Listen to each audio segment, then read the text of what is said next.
मेरे सभी सबसे पहले फर्स्ट ऑफ ऑल मेरे सभी प्यारे बच्चों को ढेर सारी शुभकामनाएं। उम्मीद करते हैं कि आज का दिन आप लोग के लिए अच्छा रहा होगा। जैसा कि आप लोग को पता होगा कि हमने कहे अनुसार फर्स्ट ऑफ ऑल एपी को मैंने ख़त्म कर दिया 1 बाय 1 क्वेश्चन करके, है ना। थोड़ा तबीयत खराब है तो आवाज़ में अगर थोड़ा बहुत समस्या हो सकता है, इस चीज़ का थोड़ा ख्याल रखिएगा। हल्ला आप लोग भी मत कीजिएगा, ठीक है। तो एपी मैंने ख़त्म कर दिया और एपी का एक एक क्वेश्चन मैं यूट्यूब पे डाल चुका हूँ। और बहुत सारे बच्चे का कमेंट आ रहा था, आप लोग भी देखे होंगे कि सर बहुपद पढ़ाइए। तो जैसा कि आप लोगों को पता है कि बहुपद नोमा में भी है, बहुपद नोमा में भी है और नोमा में बहुत ही बारीकी तरीके से, बहुत ही अच्छे तरीके से बहुपद पढ़ना है। जो नोमा के स्टूडेंट इस नए वाले बैच में हैं, 7 बजे सुबह वाले बैच में, उसको हम बहुपद ही पढ़ा रहे हैं। तो बहुपद नौमा भी पढ़ना है, बहुपद 10वां भी पढ़ना है। तो आप लोग बहुपद पढ़ के आएंगे तो आपको बहुपद अच्छे तरीके से समझ में आएगा। अगर नौमा में आप बहुत बढ़िया पढ़ के आए हैं तो आपको बहुपद अच्छे तरीके से समझ में आएगा। देखिए बहुपद जो है, आज बहुपद शुरू हो पाएगा या नहीं हो पाएगा हमें नहीं पता, लेकिन प्रयास करेंगे कि बहुपद का भूमिका आपको बताएं, इंट्रोडक्शन दे, उसमें क्या फार्मूला है ना। सारा चीज करने के बाद ही चैप्टर हम शुरू करेंगे। देखिए बहुपद का इंग्लिश जो होता है वो होता है पोलिनोमियल। क्या होता है? पोलिनोमियल,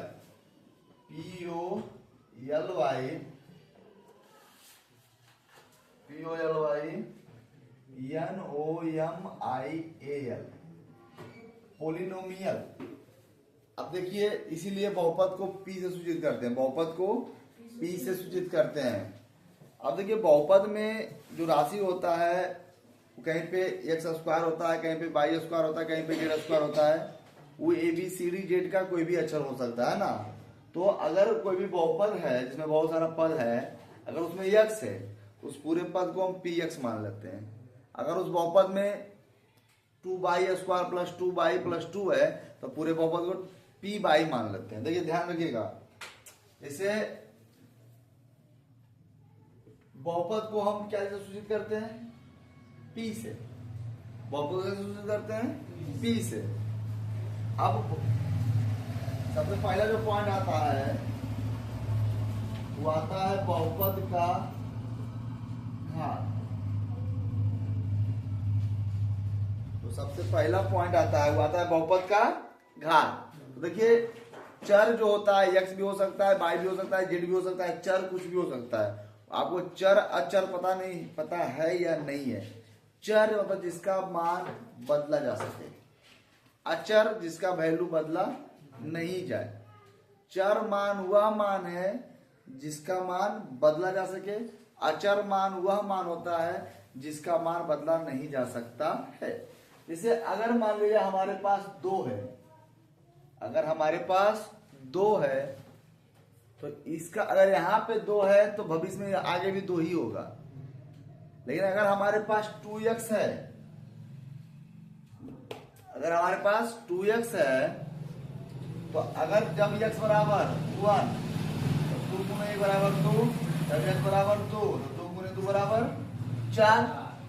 तो यहाँ पे दिख रहा होगा, जब x बराबर 1 तो 2 गुना 1 2, जब x बराबर 2 तो 2 गुना 4। तो वैसा वैल्यू जिसका मान बदला जाए क्या उसको बोलते हैं? चर। जिसका मान बदला नहीं जाए उसको क्या बोलते हैं? अचर। अब देखिए पहला नंबर, सबसे पहला नंबर आता है बहुपद में कि बहुपद का घात कहते किसको है? घात। घात का मतलब क्या होता है ना कि माथा पे टोकरी, माथा पर। तो एक मतलब कि बहुत सारा मान रहता है, उसमें जिसका माथा पर टोकरी सबसे ज्यादा होगा, जिसका माथा पर टोकरी सबसे ज्यादा होगा, सबसे भारी होगा, वही उसका बहुपद का घात कहलाएगा। जैसे यहाँ पे लिखते हैं चर x के रूप में, चर, देखिए यहाँ पर किताब कह रहा है चर x के रूप में, चर x के रूप में बहुपद बहुपद p, बहुपद को कैसे सूचित करते हैं? p से। हम चर क्या लिए? यक्स। आप t भी ले सकते हैं, a भी ले सकते हैं, c भी ले सकते हैं, d भी, कुछ भी ले सकते हैं। तो अगर यक्स लिए हैं तो यहाँ पे क्या होगा? p x. अगर चर में हम बाई लेते क्या होता? p by. क्या होता? p by. तो चर यक्स के रूप में बहुपद p यक्स के, यहाँ पे बोर्ड चमकता होगा ना। अच्छा, बहुपद p यक्स के उच्चतम घात को, उच्चतम घात को बहुपद का घात कहते हैं। बहुपद का घात कहते हैं। अब देखिए, एक बात ध्यान रखिएगा, एग्जाम्पल में यदि px बराबर 2x प्लस 3, px बराबर 2x प्लस, तो बताओ इसमें x का पावर कितना है? इसमें x का पावर कितना है? 1 है। 2 अगर गुना में है, x पर कुछ नहीं, पावर तो क्या है? 1। तो बहुपद का घात क्या हो गया? बहुपद का घात कितना हो गया? 1। अब फिर एग्जाम्पल ले रहे हैं, ध्यान दीजिएगा बाबू रे, ध्यान देना। 2x पर power 4 plus 3x cube plus 2x square plus 2।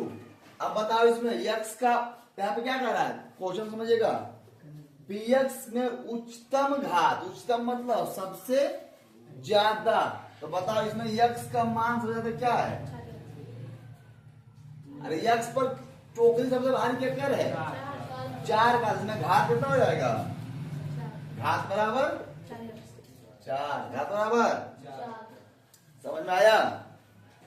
समझ में आया? px का घात कितना हो जाएगा? भाई ध्यान देना। अरे लड़का, आप ही दोनों को स्पेशली कह रहे हैं, थोड़ा आपका आवाज हमारे कान तक नहीं आना चाहिए, ठीक है? इसमें तो कोई x का उच्चतम वैल्यू क्या है? घात के रूप में, वैल्यू के रूप में नहीं, घात के रूप में। x पर पावर सबसे ज्यादा कितना है? 4। तो इस बहुपद का घात हो गया क्या? 4। मतलब एक बहुपद में जेकर घात सबसे ज्यादा हो वही px का घात कहलाएगा। यह था बहुपद का घात। अब देखिए, बहुपद बहुत सारे प्रकार के होते हैं, बहुपद बहुत प्रकार के होते हैं। तो सबसे पहला नंबर आता है रैखिक बहुपद। कौन सा बहुपद? तो सबसे पहला नंबर आता है रैखिक बहुपद। कौन सा बहुपद? तो शॉर्ट में चलते हैं, एक घात वाले बहुपद को, एक घात वाले बहुपद को रैखिक बहुपद कहते हैं। देखो ध्यान दो, एग्जाम्पल के लिए 2x प्लस 5, इसमें x का मान कितना है? 1। तो रैखिक बहुपद हो गया। 3y प्लस 6, इसमें y पर पावर कितना है? x y कुछ भी हो सकता है, तो बता रहे हैं ना। तो पावर देखो, अगर y पर, x पर, z पर पावर 1 रहे, सबसे ज्यादा में, सबसे ज्यादा में पावर कितना है इस पर? तो ये कौन बहुपद हो गया? रैखिक बहुपद। 2m प्लस 6, इसमें m पर पावर कुछ कितना है? 1। तो ये कौन बहुपद होगा? रैखिक बहुपद। उसके बाद आता है द्विघात बहुपद। द्विघात, दो घात वाले बहुपद को द्विघात बहुपद, ध्यान देना जी, एग्जाम्पल के रूप में 5x square plus 2x plus 5। अब देखो, इसमें बहुपद का जो मैक्सिमम घात है, इसमें बहुपद का घात कितना है? 1 भी है और 2, लेकिन उच्चतम घात कितना है? 2। तो बहुपद का घात कितना हो गया? 2। और कौन बहुपद हुआ? रैखिक की द्विघात, द्विघात। इसी का एग्जाम्पल ले लीजिए, 6y square plus 2y plus 4 बहुपद है। बहुपद में उच्चतम घात कितना है? 2। कौन बहुपद हो गया? द्विघात बहुपद। फिर आता है कौन सा बहुपद? त्रिघात बहुपद इसी प्रकार से है ना, 3 घात वाले बहुपद को त्रिघात बहुपद कहते हैं। 3 घात वाले बहुपद को क्या बोलते हैं? त्रिघात बहुपद कहते हैं। एग्जाम्पल के लिए वही ले लेंगे, देखो जी 4x³ 3x² plus 2x plus 2। अब देखो इस बहुपद में सबसे ज्यादा x का मान कितना है? क्या घात वाला बहुपद हो गया? 3 घात वाला, समझ रहे हैं ना? तो इसी प्रकार से रैखिक बहुपद, द्विघात बहुपद, त्रिघात बहुपद, चतुर्थ घात बहुपद, जब हम 4 घात रहे कौन बहुपद होते हैं? चतुर्घात। तो अगर तुमसे कोई पूछेगा, ध्यान रखना, ये तो हो गया रैखिक, द्विघात, त्रिघात। अब इसका व्यापक रूप क्या होता है, इसका मूल रूप क्या होता है? इधर हम लिखते हैं, देखो जी रैखिक बहुपद देखो कैसे होता है, ध्यान देना, ऑब्जेक्टिव में पूछेगा। रैखिक बहुपद होता है ax plus b, ax plus b, जहां x is not equal to 0, जहां नॉट इक्वल टू 0, है ना? अरे लड़का क्यों इसे कर रहा है? द्विघात बहुपद का नहीं, सॉरी, जहां a is not equal to 0, a is not equal to, द्विघात बहुपद का क्या होता है रूप जी? तुमसे कोई पूछ देगा ax² plus bx plus c, जहां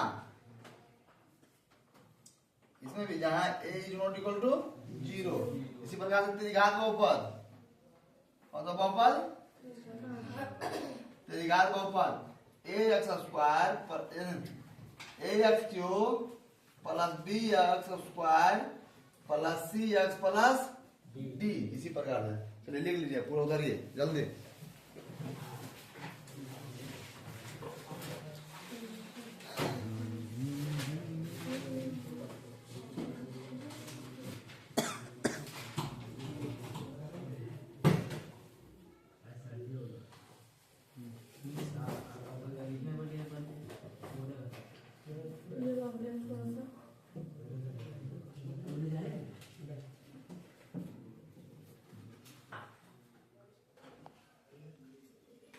देखो आप थोड़ा आगे चलते हैं ना,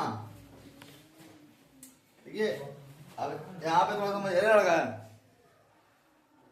देखो इस कॉन्सेप्ट को थोड़ा समझना पड़ेगा कि रैखिक बहुपद में से मान लीजिए रैखिक का व्यापक रूप हम क्या लिखा है बाबू?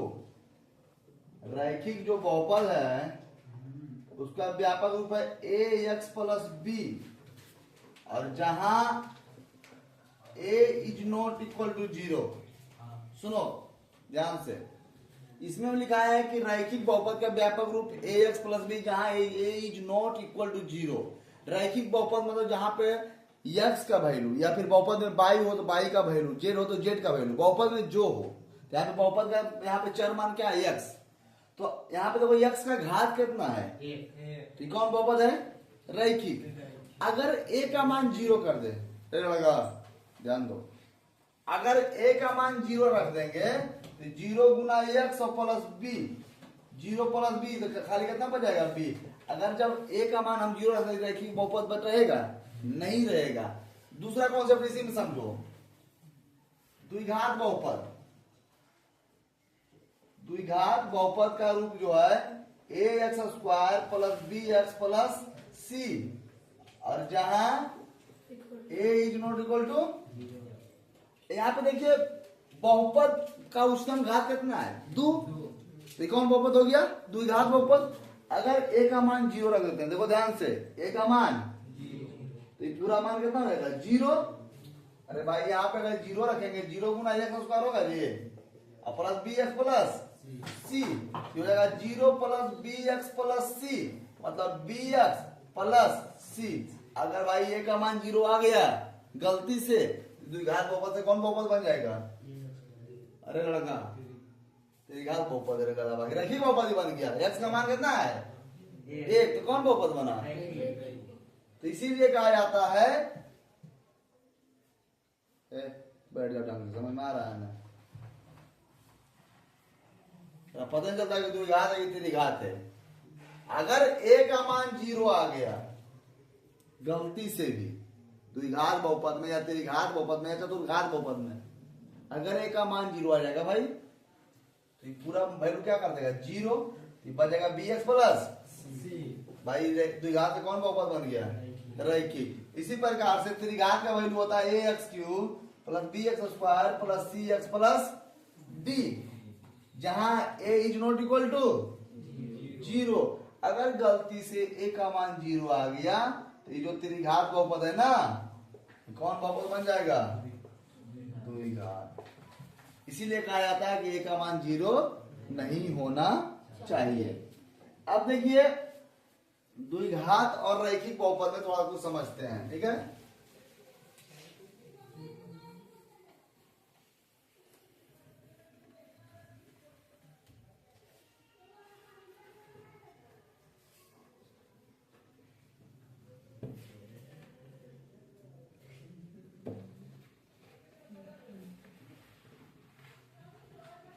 ध्यान दो, द्विघात बहुपद का रूप हो गया ax square plus bx plus c, जहां a is not equal to 0। अब देखिए हमारे पास एक बहुपद और आता है, कौन आता है त्रिघात। क्या आता है त्रिघात बहुपद का रूप ax cube plus bx square plus cx plus d, जहां a is not equal to 0। अब ध्यान दीजिए हमारे पास द्विघात बहुपद जब है, द्विघात बहुपद में जब बहुपद दो घात का हो तो उसमें शून्य कितना होगा 2। अगर बहुपद रैखिक हो तो उसमें शून्य कितना होगा, अगर बहुपद त्रिघात हो तो शून्य कितना होगा 3। देखिए हमारे पास द्विघात बहुपद है, तो ध्यान दो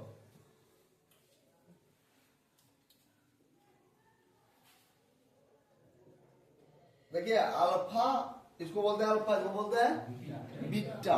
तो अल्फा बीटा एक कहाँ का ये अक्षर है जी, बताओ कहाँ का ये अक्षर है भारत का, अल्फा बीटा कहाँ का अक्षर है। अल्फा और बीटा जो है यूनान का शब्द है, अल्फा और बीटा कहाँ का शब्द है यूनान का। अल्फा बीटा इसको बोलते हैं, इसको बोलते हैं अल्फा, ध्यान दो, इसको बोलते हैं अल्फा और इसको बोलते हैं बीटा। अल्फा और बीटा यूनानी भाषा के अक्षर हैं, ध्यान दीजिएगा। तो यदि द्विघात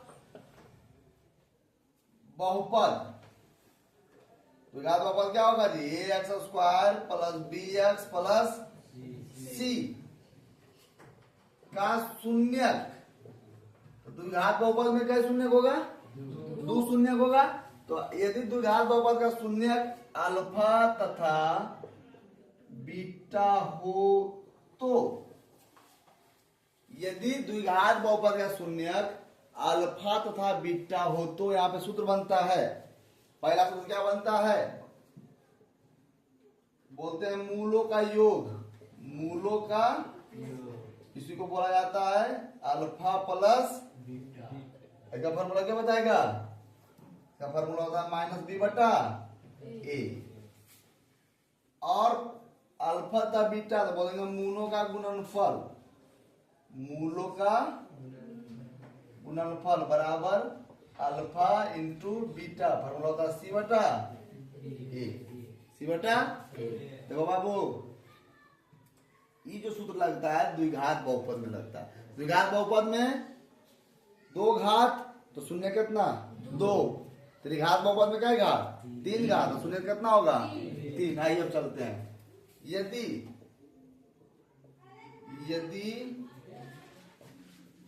त्रिघात बहुपद, त्रिघात बहुपद का व्यापक रूप ax cube plus bx square plus cx plus d का शून्यक, इसको बोलते हैं अल्फा, इसको बोलते हैं बीटा और इसको बोलते हैं गामा। क्या बोलते हैं गामा।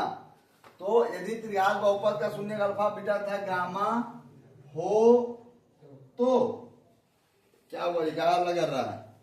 यदि त्रिघात बहुपद का शून्य अल्फा बीटा तथा गामा हो तो क्या पहला फॉर्मूला अल्फा प्लस बीटा और प्लस गामा बराबर होता है माइनस बी बटा ए। दूसरा formula alpha into beta plus beta into gamma plus gamma into alpha बराबर सी बटा ए। और एक और फॉर्मूला होता है alpha into beta into gamma बराबर माइनस डी बटा ए। देखिए यह हमारा फॉर्मूला है। द्विघात बहुपद में दो शून्य होता है तो अल्फा और सिर्फ बीटा होता है। त्रिघात बहुपद होगा तो तीन शून्य होगा, अल्फा बीटा और गामा होगा। चतुर्घात बहुपद में चार शून्य होगा, लेकिन आपको चतुर्घात बहुपद 10वां में नहीं पढ़ना है, इसीलिए चतुर्घात बहुपद को यहाँ से थोड़ा सा हटा के रखिए दिमाग से, ठीक है, टेंशन फ्री। अब एक चीज ध्यान रखना है कि यह जो हम चैप्टर पढ़ रहे हैं बहुपद, क्या पढ़ रहे हैं? बहुपद जो हम चैप्टर पढ़ रहे हैं, तो इसमें थोड़ा ग्राफीय निरूपण भी आता है। कौन सा निरूपण आता है? ग्राफीय निरूपण आता है। मान लिया जाए तो उसमें जो ग्राफ होता है, इस बहुपद में जो ग्राफ खिंचाता है एक्स पर वाई पे जो कटता है, तो ग्राफ थोड़ा अगर यू आकार का कटे, अगर ग्राफ, अगर आलेख वक्र हो, क्या हो? वक्र हो तो उसे परवलय कहते हैं। अगर आलेख वक्र मतलब वैसे होता है, देखो जी, ई है और ई है, ये देखो मेरा एक्स अक्ष और ये मेरा वाई अक्ष, ये है वाई डैश और ये है एक्स डैश। अगर ग्राफ ऐसे हो, ये क्या सा रेखा? सरल रेखा। कौन सा रेखा? सरल रेखा। अगर ग्राफ मेरा ऐसे होता है, कैसे?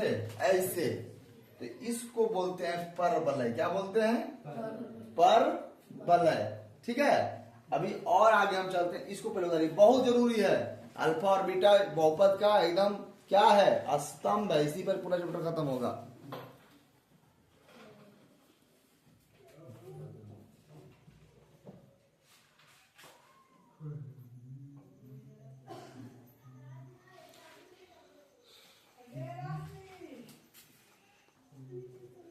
देखिए मिटाए इसको जी।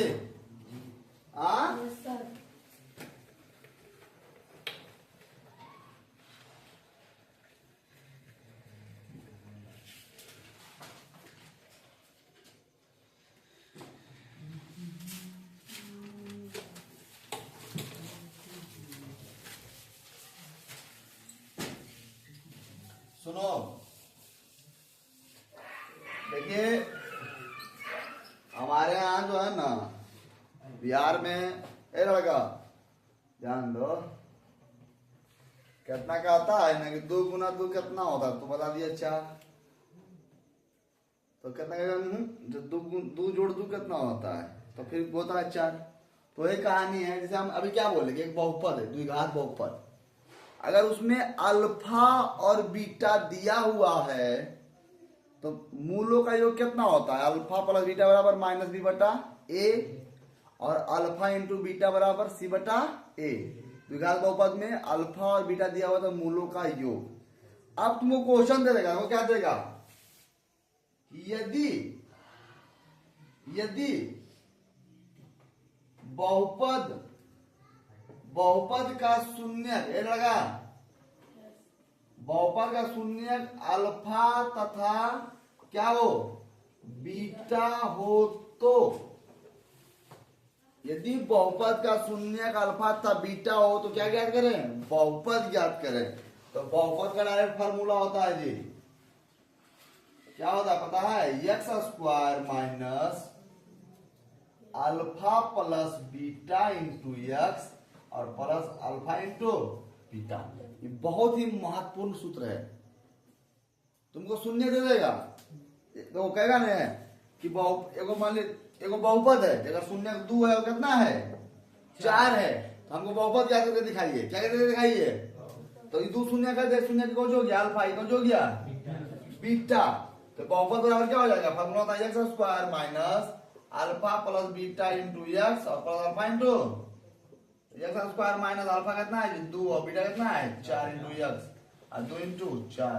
तो एक्स स्क्वायर माइनस 4 2 6 एक्स और प्लस 4 2 ना 8। तो हमारा बहुपद निकल गया है ना, हमारा बहुपद क्या हो गया निकल गया।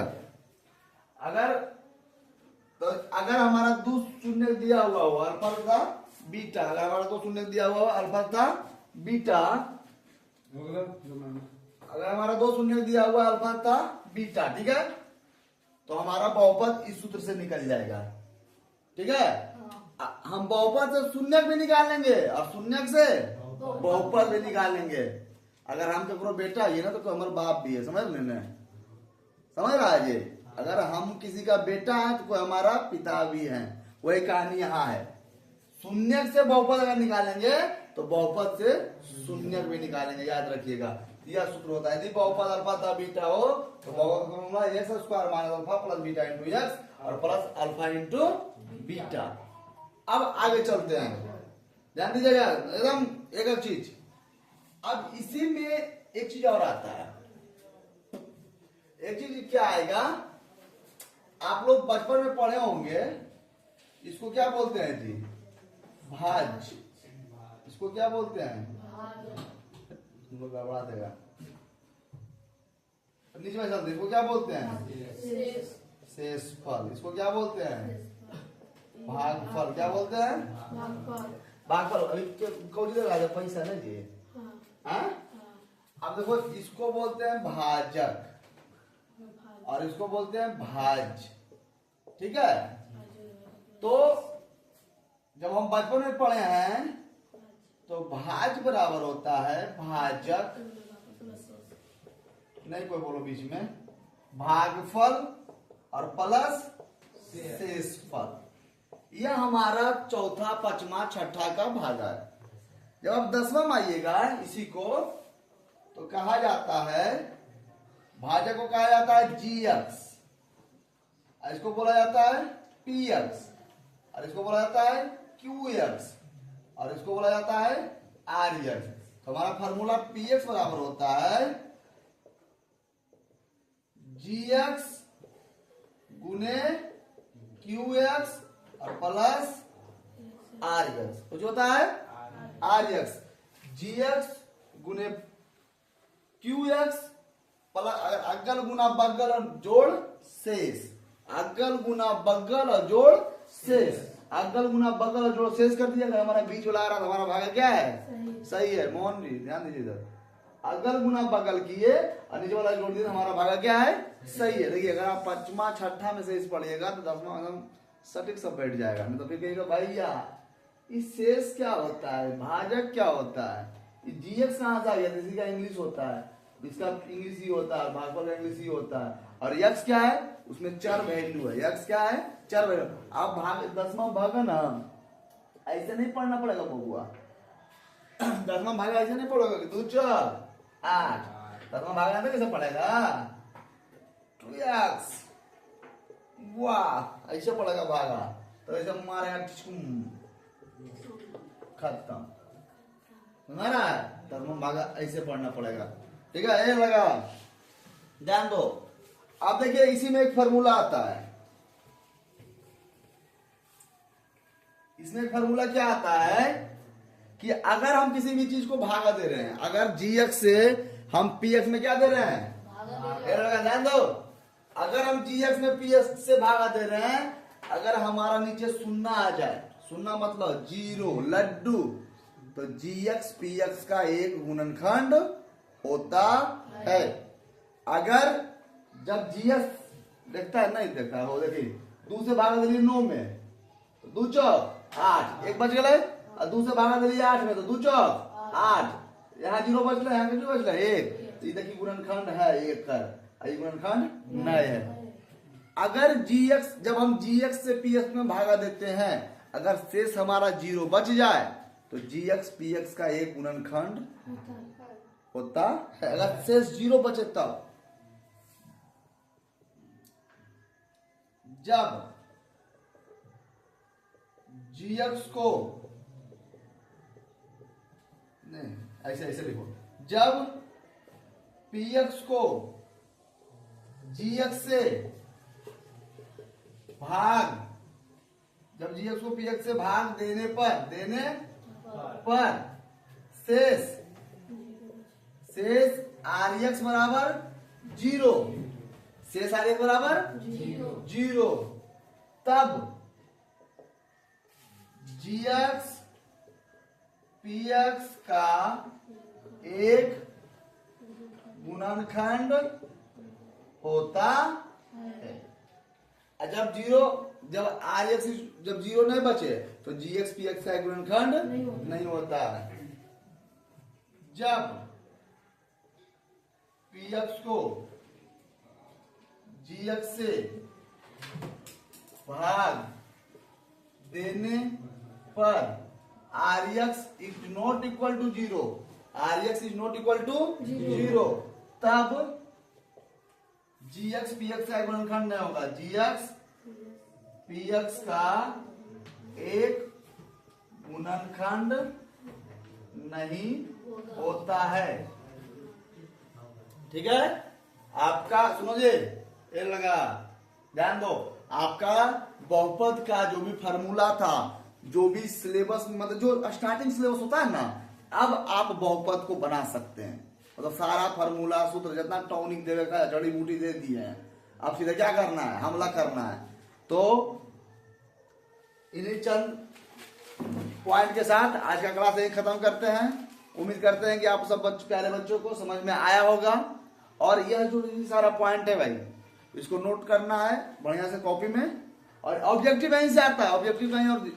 अगर यह कॉन्सेप्ट तुम्हारा क्लियर है, ऑब्जेक्टिव 50 में 50 मारोगे, 50 में 50 की गारंटी दे रहे हैं। ठीक है, क्योंकि ऑब्जेक्टिव का 20 के हिसाब से ऑब्जेक्टिव नहीं आता है, ऑब्जेक्टिव आता है कॉन्सेप्ट से, जो कॉन्सेप्ट यहाँ हम तुमको दे रहे हैं। तो बहुपद का भूमिका यहाँ दे दिए परिचय, कल 2.1 शुरू करेंगे, और उम्मीद करते हैं 2.1 और 2.2 दोनों खत्म कर देंगे कल, क्योंकि एक में कुछ नहीं है, 2 मिनट का क्लास है। ठीक है, 2.2 भी कर। तो वीडियो में जुड़े रहने के लिए बहुत बहुत धन्यवाद, है ना। आशा करते हैं, उम्मीद करते हैं कि आपका दिन शुभ हो। जय हिंद।